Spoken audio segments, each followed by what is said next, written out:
Hello મારા વાલા વિદ્યાર્થી મિત્રો, મારું નામ છે નિતેશ જોગલ અને તમારું સ્વાગત છે એનજે ક્લાસીસ ગુજરાતીમાં. તો વિદ્યાર્થી મિત્રો, આજે આપણે જોવાનું છે ધોરણ 10 વિષય ગણિત અને તેનું જે વિકાસ મૂલ્યાંકન લક્ષી અસાઇનમેન્ટ છે તેનું સોલ્યુશન આજના વિડીયોની અંદર આપણે જોવાનું છે. અને આ સોલ્યુશનની અંદર વિભાગ ડી છે તે અત્યારે આપણે જોવાનું છે.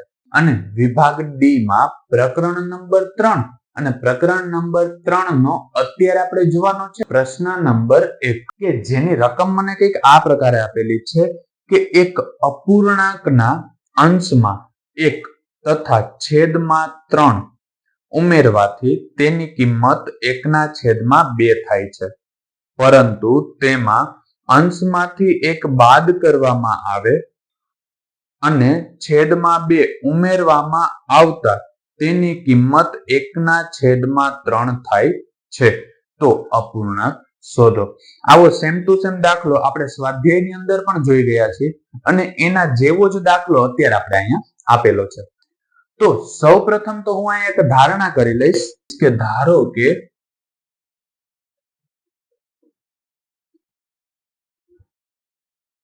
અંશની કિંમત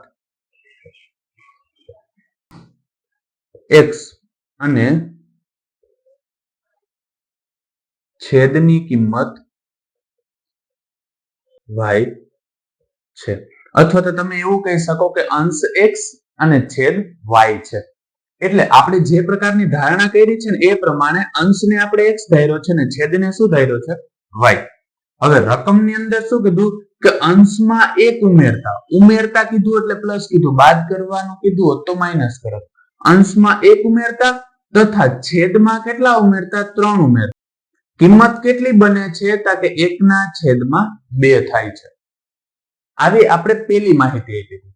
હવે બીજી માહિતી શું કીધી હતી કે હવે જો તમે સમજી લો કે આ આપણો છે અંશ અને આ આપણો છે છેદ. હવે એમ કીધું અંશમાંથી 1 બાદ કરતા અને છેદમાં 2 ઉમેરતા કિંમત કેટલી બને છે કે કિંમત બને છે 1/3. આવું તમને એની અંદર રકમમાં કીધેલું છે. તો હવે મારે શું કરવાનું છે કે અંશ અને છેદની મારે કિંમત શોધવાની છે. એટલે જે અપૂર્ણાંક છે ને એ અપૂર્ણાંક મારે શોધવાનો છે. તો આ કિંમત આપણે કેવી રીતના શોધીશું? તો સૌપ્રથમ તો જે આ પેલી અને માહિતી આપી ને એનું હું સાદુરૂપ આપું છું, પછી આ બીજી માહિતીનું સાદુરૂપ આપીશ. તો જો પેલી માહિતીનું સાદુરૂપ આપું તો આ y+3 આ બાજુ ભાગાકારમાં છે, આ બાજુ જશે તો ગુણાકારમાં. એવી જ રીતનું 2 પણ આ બાજુ ભાગાકારમાં છે, આ બાજુ જશે તો ગુણાકારમાં. એટલે આપણે કેવું જોવા મળશે? તો આપણે કંઈક આવું જોવા મળે. આ 2 કૌંસની અંદર આખું પદ લખી નાખું. શું છે કે x+1. હંમેશા આને ગુણાકારમાં લઈ જાઓ ત્યારે આ કૌંસ લખજો, નહીતર તમે શું કરશો ખાલી 2x+1 કરીને આવતા રહેશો પછી જવાબ આવશે ખોટો. એટલે એવું કઈ નથી કરવાનું. બરાબર અહીંયા શું થશે કે એક કૌંસની અંદર શું થશે કે y+3. હવે જો હું સાદુરૂપ આપું તો 2 નો ગુણાકાર પેલા x સાથે થશે એટલે થશે 2x. હવે 2 નો ગુણાકાર 1 સાથે થશે એટલે 2 એકુ કેટલા થાય 2. હવે અહીંયા 1 નો ગુણાકાર y સાથે થશે એટલે ખાલી y જ રહેશે અને 1 નો ગુણાકાર 3 સાથે થશે એટલે 3 એકુ 3 જ થાય એટલે એમ જ રહેશે. હવે શું કરું છું કે y વાળા પદને આ બાજુ જવા દઉં અને જે અચળ પદ છે ને એને આ બાજુ લેતો આવું. એટલે કંઈક મને આવું જોવા મળે કે 2x આ y વાળું પદ આ બાજુ જશે એટલે -y બરાબર અહીંયા છે 3. 2 આ બાજુથી આ બાજુ આવશે એટલે કેવા થશે -2. સાદુરૂપ આપીએ તો શું થશે કે 2x - y બરાબર 3 માંથી 2 જાય તો કેટલા વધે 1. આને કહી દો સમીકરણ નંબર 1. હવે એ જ પ્રકારે આપણે આજે બીજું છે ને એનું સાદુરૂપ આપવાનું છે. તો કેવી રીતના સાદુરૂપ આપશું કે y+2 વાળું પદ જો આ બાજુ ભાગાકારમાં છે આ બાજુ આવશે તો ગુણાકારમાં. આ 3 છે આ બાજુ ભાગાકારમાં છે આ બાજુ જશે તો ગુણાકારમાં. એટલે કંઈક આવું થશે. 3 આ બાજુ ગુણાકારમાં જશે એટલે 3 કૌંસની અંદર શું આવશે કે x - 1 બરાબર અહીંયા 1 છે એટલે લખું છું 1 અને y+2 આ બાજુ આવશે એટલે ગુણાકારમાં આવશે એટલે y+2. પેલા 3 નો ગુણાકાર x સાથે થશે એટલે થશે 3x. હવે 3 નો ગુણાકાર 1 સાથે થાય એટલે 3 એકુ 3. એ જ રીતનો 1 નો ગુણાકાર y સાથે થાય એટલે y અને 1 નો ગુણાકાર 2 સાથે થશે એટલે 2 એકુ કેટલા થશે 2. આ પદને હું બરાબર ને આ બાજુ લઈ જાઉં ને આ પદને આ બાજુ લેતો આવું એટલે થશે 3x. આ y વાળું પદ આ બાજુ જશે એટલે -y બરાબર અહીંયા 2 તો હતા જ 3 આ બાજુ માઇનસ હતા, બરાબર ની આ બાજુ આવશે તો કેવા થશે? +3. હવે જો સાદુરૂપ આપું તો અહીંયા છે 3x - y બરાબર આ 2 ને 3 કેટલા થશે? 5. આને કહી દો સમીકરણ નંબર 2. હવે મારે અપૂર્ણાંક શોધવાનો છે અને અહીંથી તમને બે સમીકરણ મળી ગયા તો તમે કોઈ પણ રીત કરી શકો છો. તમારે આલેખની રીત કરવી હોય તો એ હાલે, પણ એ અઘરી પડે. લોપની રીત અથવા આદેશની રીતથી તમે સોલ્યુશન કરશો ને તો એ તમને મળી જશે. પણ લોપની રીત સૌથી વધારે સરળ પડતી હોવાથી અત્યારે હું લોપની રીતથી તમને આ વસ્તુ સમજાવું છું. કેમ કે આપણે એની અંદર કોઈ પણ પ્રકારની ચોખવટ કરવામાં આવેલી નથી કે ભાઈ તમે લોપની રીતે સોલ્યુશન કરો કે આદેશની રીતે. જો તમને ચોખવટ કરીને કહે ને કે આદેશની રીતે કરવાનું કે લોપની રીતે, તો ફરજિયાત એ રીત કરવી પડે. અત્યારે આ પ્રકારના જ્યારે કુટ પ્રશ્નો પૂછાય છે ત્યારે કોઈ પણ પ્રકારની ચોખવટ કરવામાં નથી આવતી. એટલે જો લોપની રીત કરશો ને તો તમારો સમય બચશે અને જવાબ પણ એકદમ સાચો આવવાની શક્યતા રહેશે. કેમ કે આ રીત આદેશની રીતની કમ્પેરિઝનમાં થોડીક સહેલી પડે છે. એટલા માટે હવે હું અહીંયા કરું છું લોપની રીત.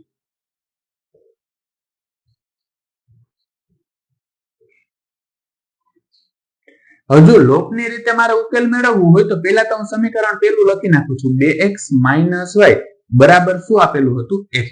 એવી જ રીતનું બીજું સમીકરણ લખી નાખું 3x - y અને બરાબર શું આપેલા છે? 5. હવે જો તમારે આમાં શું કરવાનું, કાં તો x નો કાં તો y નો લોપ લેવો પડે.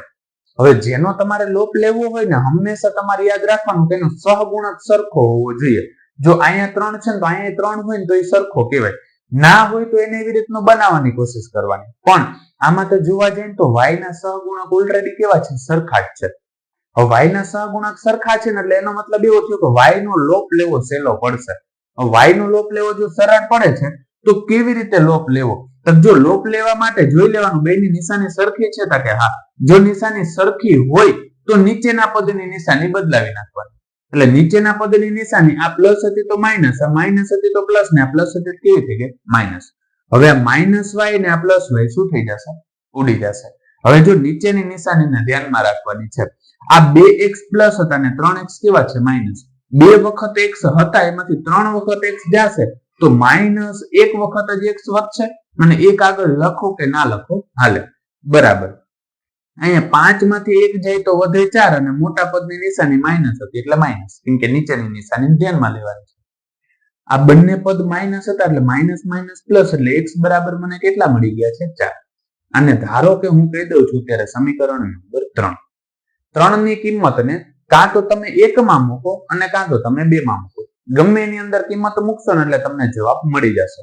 અત્યારે મને સમીકરણ 1 સરળ લાગે છે એટલે આની કિંમતને હું કેમાં મૂકી દઈશ? 1 માં મૂકી દઈશ. એટલે હું અહીંયા લખીશ સમીકરણ 1 માં x બરાબર 4 લેતા. એટલે એનો મતલબ એમ કે સમીકરણ 1 જે પહેલા તો હું સમીકરણ લખી નાખું છું અને આ સમીકરણ 1 કંઈક આવું છે. એમાં જ્યાં x દેખાય ત્યાં મારે કેટલા મૂકવાના? 4.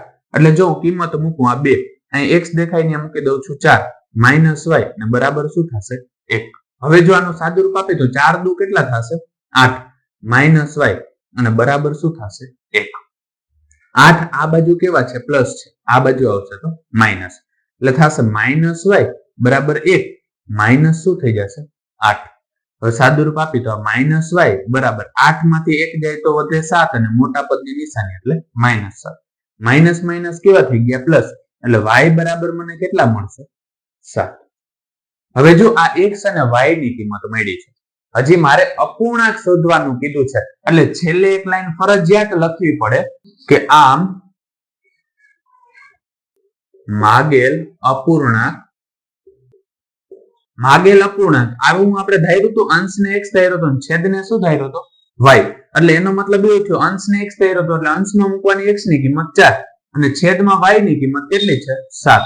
એટલે માગેલ અપૂર્ણાંક આપણે શું મળે? 4/7 મળે છે. તો ત્યારબાદ હવે આપણે જોઈએ તેનો દાખલા નંબર 2 કે એક પ્રતિષ્ઠિત નો મતલબ થાય કે પ્રખ્યાત પુસ્તકાલયમાં પ્રથમ 3 દિવસનું એક પુસ્તકનું નિશ્ચિત ભાડું લે છે. એટલે કે એનો મતલબ એમ કે તમે 3 દિવસ પુસ્તક રાખો એનું ફિક્સ ભાડું જ છે. 3 દિવસના ધારો કે 10 રૂપિયા હોય તો 10 રૂપિયા જ રહેશે. 4 દિવસ પછી તમે વધારે લ્યો એના વધારેથી લાગશે. એટલે કીધું કે પછીના પ્રત્યેક દિવસ દીઠ અતિરિક્ત ભાડું લે છે. હવે જો શું કીધું તા કે પ્રથમ 3 દિવસ માટે નિશ્ચિત ભાડું તમે 2 દિવસ રાખો તો એટલું દેવાનું થશે, 1 દિવસ રાખો તો એટલું જ ભાડું દેવાનું થશે, બરોબર, અને 3 દિવસ રાખો તો પણ એટલું જ દેવાનું થશે. એના પછી જેટલા વધારે દિવસ તમે રાખો છો પુસ્તક એ પ્રમાણે તમારે અલગ અલગ ભાડું દેવાનું થશે. પછી મને કીધું સરિતા 7 દિવસ પુસ્તક રાખવાના 27 ચૂકવે છે અને સુશી 5 દિવસ પુસ્તક રાખવાના 21 ચૂકવે છે. તો નિશ્ચિત ભાડું અને પ્રત્યેક વધારાના દિવસનો ભાડું શોધો. તો આવી રીતનું મને કીધું છે. તો પેલા જે કીધું છે ને એ પ્રમાણે આપણે ધારણા કરી લઈ કે ધારો કે નિશ્ચિત ભાડું કેટલું છે x છે અને અતિરિક્ત એટલે કે વધારાના દિવસનું ભાડું y છે. નિશ્ચિત ભાડું x અને અતિરિક્ત ભાડું કેટલું છે y છે એવી આપણે ધારણા કરી નાખી. તો ત્યારબાદ મને એવું કીધું છે કે સરિતા 7 દિવસ પુસ્તક રાખવાના 27 ચૂકવે છે. સરિતા કેટલા દિવસ પુસ્તક રાખે છે? 7 દિવસ પુસ્તક રાખે છે. તો એના માટેનું જો સમીકરણ બનાવી તો જો નિશ્ચિત ભાડું 3 દિવસનું x હતું પ્લસ સરિતા કેટલા 7 દિવસ રાખે, 7 માંથી 3 જાય તો કેટલા વધે 4y બરાબર કેટલા ચૂકવે છે 27. જો 7 દિવસ રાખે છે એમાંથી તમને ખબર છે કે 3 દિવસનું તો નિશ્ચિત ભાડું જશે એટલે 3 દિવસ 7 માંથી 3 જાય અને અતિરિક્ત ભાડું કેટલું થશે 4 દિવસનું જેને દેવાનું થશે ને એટલા માટે નિશ્ચિત ભાડું અહીંયા બાદ કર્યું છે. એ ખાસ યાદ રાખજો કે 7 દિવસ હતા તો 7 દિવસમાંથી 3 દિવસ તો નિશ્ચિત ભાડું છે એટલે એમાં તો જે પ્રાઇસ જે એની હતી એ જ લાગી જશે એટલે એનું પછી એ જ દેવાનું થાય. એના કરતા વધારે ભાડું દેવાની જરૂર નથી. અને એના પછીના જે 3 દિવસ પછી જેટલા દિવસ વધારે રાખે ને એનું જ ભાડું દેવાની જરૂર પડે. એટલે આમાં વધારાના કેટલા દિવસ રાખે છે 4 દિવસ રાખે છે અને આ બેયનો સરવાળો થઈને કેટલા રૂપિયા ચૂકવે છે 27. અને આને હું કહી દઉં છું સમીકરણ નંબર 1. તે જ પ્રકારે બીજું મને શું કીધું છે સુશી 5 દિવસ પુસ્તક રાખવાના 21 ચૂકવે છે. હવે સુશી કેટલા દિવસ પુસ્તક રાખે છે 5 દિવસ રાખે છે. તો સુશી માટેનું જો સમીકરણ બનાવી તો શું થશે x પ્લસ 5 માંથી 3 જાય તો કેટલા વધે 2y બરાબર કેટલા ચૂકવે છે રૂપિયા 21 બરાબર. કેમ કે 5 દિવસમાંથી 3 દિવસનું તો નિશ્ચિત ભાડું જ લાગશે. 2 દિવસનું જેને દિવસ દીઠ ભાડું દેવાનું થશે એટલે કે અતિરિક્ત ભાડું દેવાનું થશે. અને આને હું કહી દઉં છું સમીકરણ નંબર 2. તો અહીં મારે જે આ સમીકરણો છે એને લોપની રીતથી ઉકેલ મેળવવાનો છે. એટલે જે ભાડું છે એનો લોપની રીતથી ઉકેલ મેળવવાનો છે. તો કઈ રીતના મેળવશું? તો જો અહીંયા જોવા જાવ તો આમાં બંને આ ચલનો આપણે ડાયરેક્ટ લોપ લઈ શકીએ છીએ પણ નિશાની સરખી છે એટલે હું નિશાની બધેની બદલાવી નાખી. આ પ્લસ હતું તો માઇનસ, આ પ્લસ હતું તો માઇનસ, ને આ પ્લસ હતું તો માઇનસ. હવે પ્લસ x અને માઇનસ x ઉડી ગયા. મારી પાસે શું છે 4y છે. નીચેની નિશાની ધ્યાનમાં રાખવાની છે, હંમેશા યાદ રાખજો. અહીંયા પ્લસ 4y છે, માઇનસ 2y કરી 4 માંથી 2 જાય તો કેટલા વધે 2 વખત y વધશે બરાબર. અહીંયા 27 હતા, 27 માંથી 21 જાય તો કેટલા વધે 6. બે આ બાજુ કેવા છે ગુણાકારમાં બરાબર ને આ બાજુ આવે તો ભાગાકારમાં એટલે y બરાબર મને શું મળે 6 ના છેદમાં 2 એટલે 6 ના અડધા કેટલા થાય 3 એટલે y બરાબર કેટલો જવાબ મળે છે 3. અને આને હું કહી દઉં છું સમીકરણ નંબર 3. હવે જો સમીકરણ નંબર 3 ની કિંમત કાં તો સમીકરણ 1 ને કાં તો સમીકરણ 2 ની અંદર મૂકવાની છે. એટલે હું એને સમીકરણ નંબર 2 ની અંદર મૂકું છું. એટલે હું અહીંયા લખી સમીકરણ 2 માં y બરાબર 3 મૂકતા એટલે સમીકરણ 2 માં જ્યાં y દેખાય ને એની જગ્યાએ મારે 3 મૂકવાના છે. સમીકરણ 2 શું હતું કંઈક આવું હતું x પ્લસ 2y બરાબર 21. આવું સમીકરણ નંબર 2 છે આપણું ઓલરેડી. હવે એની અંદર કિંમત મૂકવી હોય y ની જગ્યાએ કેટલા મૂકવાના છે 3 એટલે x પ્લસ 2 કાઉન્સમાં જે y લખેલો છે ત્યાં મૂકીશ 3 બરાબર કેટલા થાય 21. તો અહીં શું થશે x પ્લસ 3 દુ કેટલા થાય 6 બરાબર શું આવે છે 21. 6 આ બાજુ પ્લસ છે બરાબર ને આ બાજુ જાય તો માઇનસ એટલે x બરાબર મને કેટલા મળે છે 21 માઇનસ 6 એટલે x બરાબર 21 માંથી 6 જાય તો કેટલા વધે 15 એટલે x બરાબર મને કેટલા મળ્યા છે 15. એટલે આનો મતલબ એવો થયો કે અહીં નિશ્ચિત ભાડું કેટલું થાય છે રૂપિયા 15 અને અતિરિક્ત ભાડું એટલે કે દિવસ દીઠ ભાડું એક દિવસનું ભાડું કેટલું થાય છે 3 રૂપિયા થાય છે. એટલે અહીંયા છેલ્લે આ વસ્તુ તમારે ફરજિયાત લખવાની થાય. આમ અહીં નિશ્ચિત ભાડું, નિશ્ચિત ભાડું કેટલું મળ્યું? ₹15 અને અતિરિક્ત ભાડું ₹3 થાય. તો ત્યારબાદ હવે આપણે જોઈએ તેનો દાખલા નંબર 3 કે જેની રકમ મને કંઈક આ પ્રકારે આપેલી છે કે 10 વર્ષ પહેલા એક પિતાની ઉંમર તેના પુત્રની તે વખતની ઉંમર કરતા 12 ગણી હતી. 10 વર્ષ બાદ તે પિતાની ઉંમર તે પુત્રની તે વખતની ઉંમર કરતા 2 ગણી થશે. તો બંનેની વર્તમાન ઉંમર શોધો. તો આ જ પ્રકારના કુટ પ્રશ્ન આપણે સ્વાધ્યાયની અંદર પણ આવેલા છે. હજુ આનો સોલ્યુશન કેવી રીતનું કરવું? તો કે જો સૌપ્રથમતા છે ને આપણે ધારણા કરવાની થશે. હું અહીંયા સૌપ્રથમ ધારણા કરી લઉં કે ધારો કે પિતાની વર્તમાન ઉંમર x છે અને તેના પુત્રની વર્તમાન ઉંમર y છે. બરાબર, આ પ્રકારની આપણે ધારણા કરી લીધી છે. હવે જો તમારે રકમ ઉપર ફોકસ કરવાનું છે તો રકમમાં શું કીધું હતું? 10 વર્ષ પહેલા. 10 વર્ષ પહેલા એટલે તમે સમજી લો કે આ પિતાની ઉંમર હતી x. 10 વર્ષ પહેલા એટલે કે જે હાલની ઉંમર છે એમાંથી તમે 10 બાદ કરો એટલે 10 વર્ષ પહેલાની ઉંમર મળે. તો એમાં શું થશે? તો કે x - 10 મારે કરવાના થશે.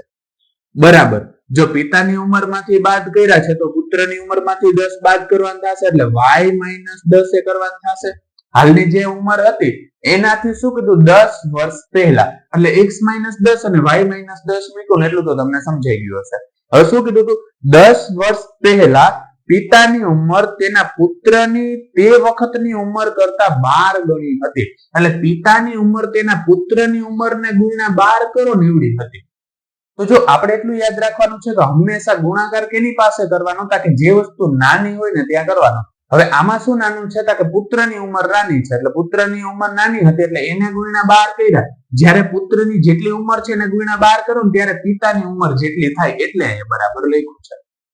હવે તે જ પ્રકારની બીજી માહિતી તમને આની અંદર શું કીધું છે કે 10 વર્ષ બાદ 10 વર્ષ બાદ એટલે હાલની ઉંમર ધારો કે એની x હતી તો 10 વર્ષ બાદ એટલે +10 એટલે અત્યારે જેટલી ઉંમર છે એના 10 વર્ષ પછી કેટલી ઉંમર હશે એની વાત કરે છે. તો 10 વર્ષ પછી એટલે જો પિતાની ઉંમરમાં 10 એડ થઈ ગયા અને પુત્રની ઉંમર હતી y + 10 એમાં y + 10 થઈ જાય કેમ કે બંનેની ઉંમરમાં સરવાળો અને બાદબાકી તો સરખી જ થશે. તો 10 વર્ષ બાદ પિતાની ઉંમર પુત્રની તે વખતની ઉંમર કરતા 2 ગણી હશે. એટલે જેટલી પુત્રની ઉંમર હતી ને એને ગુણ્યા 2 કરો ને એટલી પિતાની ઉંમર થશે. આવી માહિતી તમને આની અંદર આપેલી છે. હવે જો આનું મારે સાદુરૂપ આપવાનું છે તો કેવી રીતના સાદુરૂપ આપશું? કે સૌપ્રથમ તો આ જે પહેલું પદ છે ને એનું હું સાદુરૂપ આપું છું.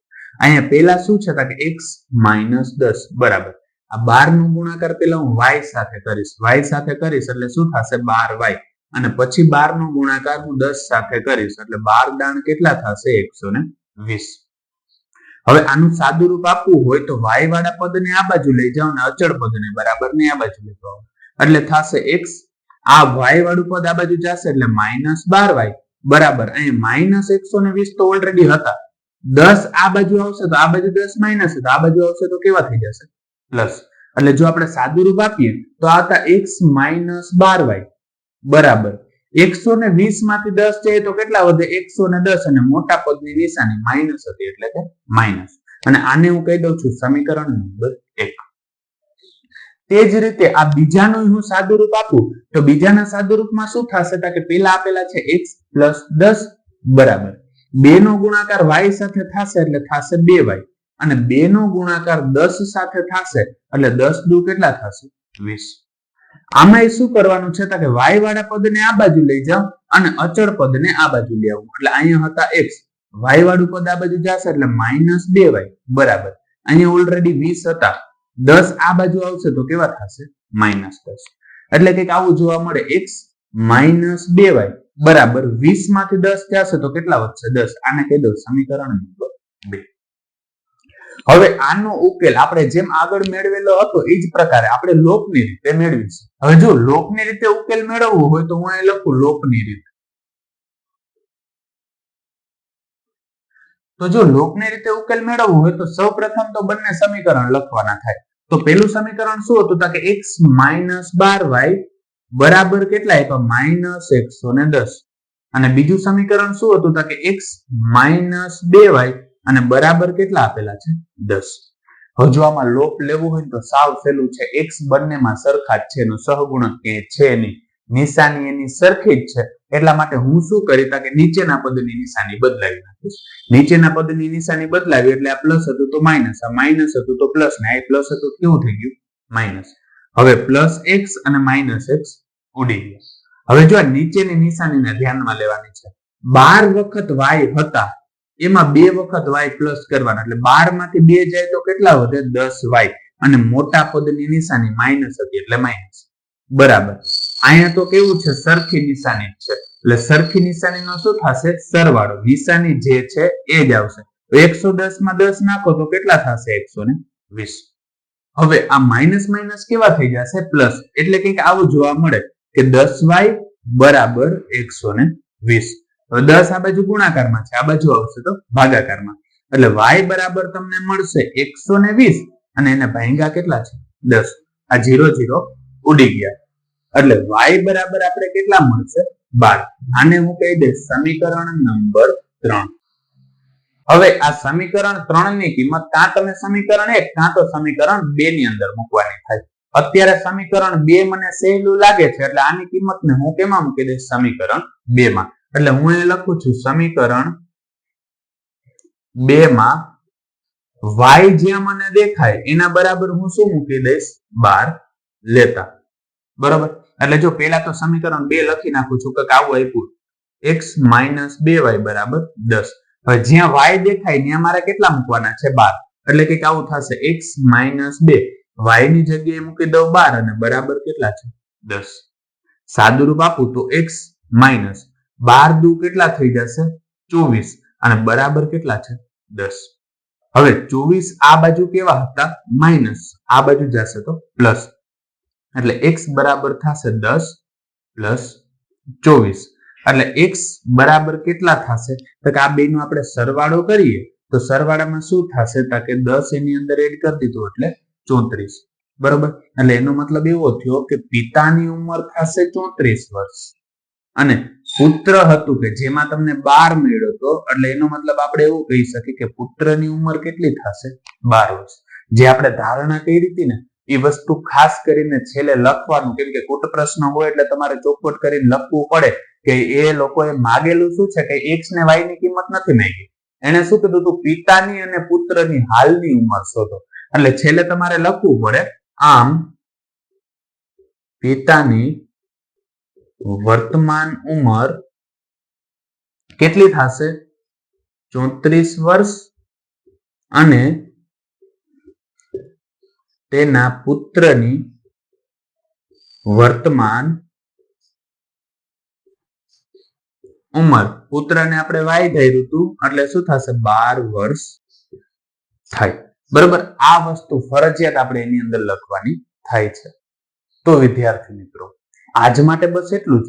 જો તમને અમારો વિડીયો પસંદ આવ્યો હોય તો વિડીયોને લાઈક કરીને ચેનલને સબસ્ક્રાઇબ કરવાનું ના ભૂલતા, કારણ કે જ્યારે તમે વિડીયોને લાઈક અને ચેનલને સબસ્ક્રાઇબ કરો છો ત્યારે અમને મોટિવેશન મળે છે અને આ જ પ્રકારના વિડીયો અમે તમારા માટે બનાવી શકીએ છીએ.